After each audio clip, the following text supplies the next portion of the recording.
Assalamualaikum warahmatullahi wabarakatuh. Alhamdulillahirabbil alamin, kita bisa bertemu lagi sahabat-sahabat. Hingga detik saat ini tentu kita masih mendapatkan nikmat-nikmat yang banyak sekali yang diberikan oleh Allah Subhanahu wa taala. Yang sudah barang tentu kita tidak akan mampu untuk menghitungnya hingga kapanpun.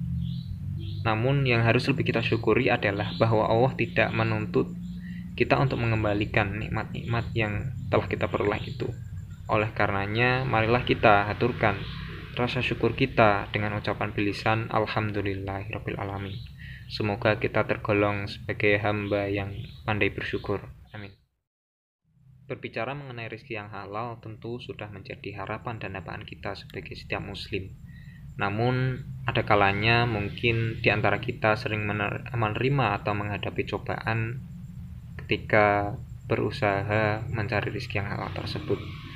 Namun sebagai seorang muslim yang memiliki keimanan, kita harus yakin bahwa Allah telah menjamin rezeki setiap hambanya, baik itu hewan, tumbuhan, manusia yang muslim maupun non-muslim, semua telah dijamin rezekinya oleh Allah.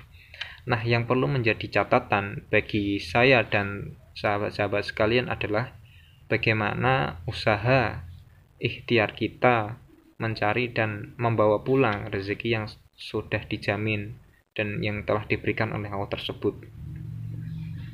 Tentu, jika kita hanya menunggu, pasti rezeki itu tidak akan datang dengan sendirinya. Karena jika kita tidak berusaha, tentu kita tidak akan memperoleh apa-apa. Sebagaimana dalam surat An-Najm ayat 39, wa allaisa lil insani illa ma sa'a.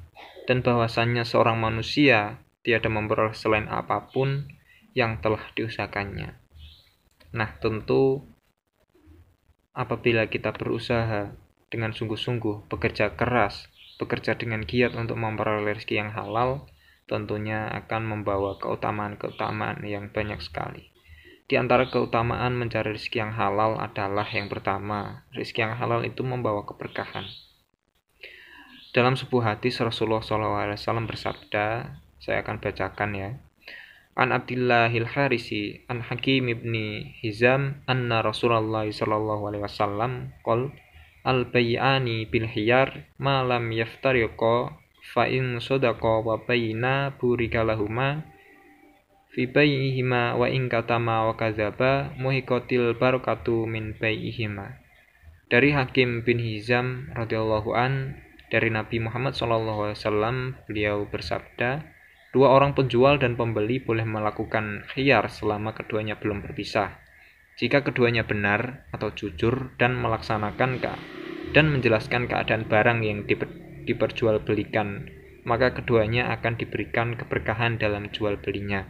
Dan jika keduanya menyembunyikan dan berdusta, maka akan dihapuskan keberkahan jual belinya. Hadis riwayat Bukhari Muslim.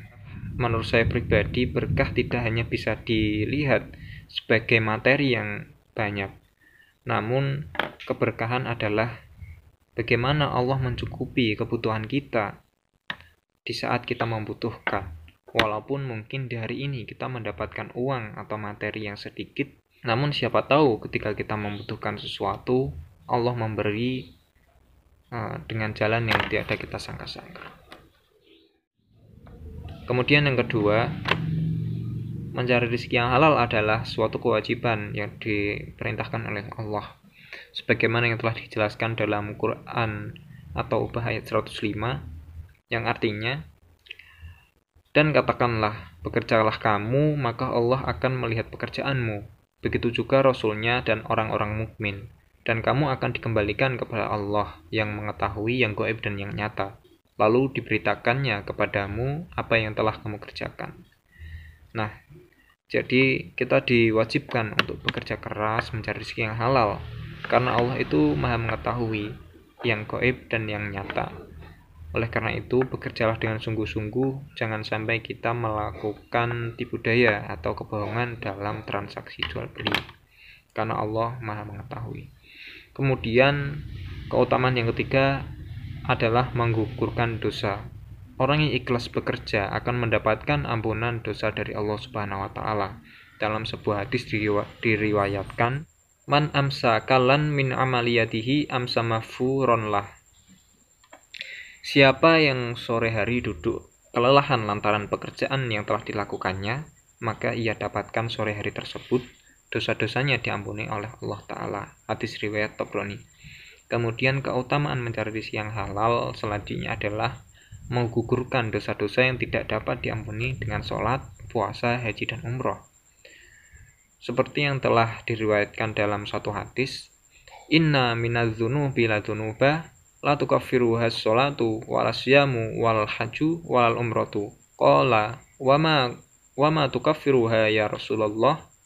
Qala al-humumu fi talabil ma'isyah. Rawahu Tabrani. Sesungguhnya di antara dosa-dosa itu terdapat satu dosa yang tidak dapat dihapuskan dengan sholat, puasa, haji, dan umroh.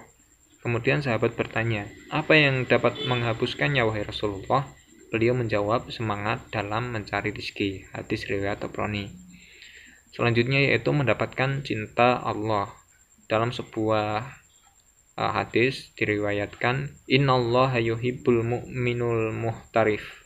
Rawahu Tabrani. Sesungguhnya Allah mencintai orang yang sesungguhnya Allah mencintai seorang mukmin yang giat bekerja. Kemudian keutamaan rizki yang halal adalah kemudahan rizki dan rizki yang tidak disangka-sangka. Sebagaimana yang telah saya sebutkan tadi bahwa Allah juga telah berfirman, wa may yattaqillah yaj'al lahu makhraja wa yarzuqhu min haitsu la yahtasib. Dan barang siapa yang bertakwa kepada Allah, niscaya Allah akan memberikan baginya jalan-jalan keluar dari setiap permasalahannya, dan akan Allah berikan pula baginya rezeki dari arah yang tiada disangka-sangkanya. Quran Surat At-Tolak ayat 2-3. Kemudian dijanjikan surga. Harta yang diperoleh dengan cara yang halal akan menghantarkan pemiliknya ke dalam surga. At-tajirus sudukul amin ma'an nabiyyina was-siddiqi At-tajirus sudukul amin ma'an nabiyyina was-siddiqina wasyuhada. Rawahu Tirmizi. Seorang pebisnis yang jujur lagi dapat dipercaya kelak akan dikumpulkan bersama para nabi, siddiqin, dan syuhada. Hadis Tirmizi. Nah, itulah beberapa keutamaan mencari rezeki yang halal. Selanjutnya untuk sahabat-sahabat yang mungkin sekarang masih berada di bangku sekolah dan perkuliahan, semoga diberikan kelancaran oleh Allah, diberikan kemudahan dalam mencari ilmu, dan kelak akan dipermudah dalam mencari rezeki yang halal. Tentunya mencari rezeki juga membutuhkan ilmu, karena apabila kita menghendaki kehidupan di dunia, itu pun harus menguasai ilmunya. Begitupun jika kita menghendaki kehidupan di akhirat, kita harus juga tahu ilmunya. Man arada dunya fa'alaihi bil ilmi wa man arada al-akhirah fa'alaihi bil ilmi wa man aradahuma fa'alaihi bil ilmi. Jika kita menghendaki kehidupan atau kebahagiaan dunia, tentulah harus dengan ilmu. Dan barang siapa yang menghendaki kehidupan akhirat, maka harus dengan ilmu. Dan apabila menghendaki keduanya, kebahagiaan di dunia dan di akhirat, itu pun juga harus dengan ilmu.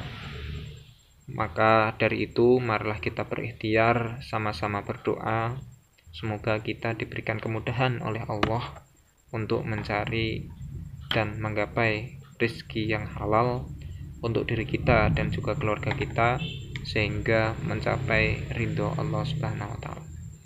Mungkin cukup sekian yang dapat saya sampaikan. Atas khilafan yang saya sengaja maupun tidak sengaja, saya aturkan mohon maaf. Wallahul muwafiq ila aqwamit thoriq. Assalamualaikum warahmatullahi wabarakatuh.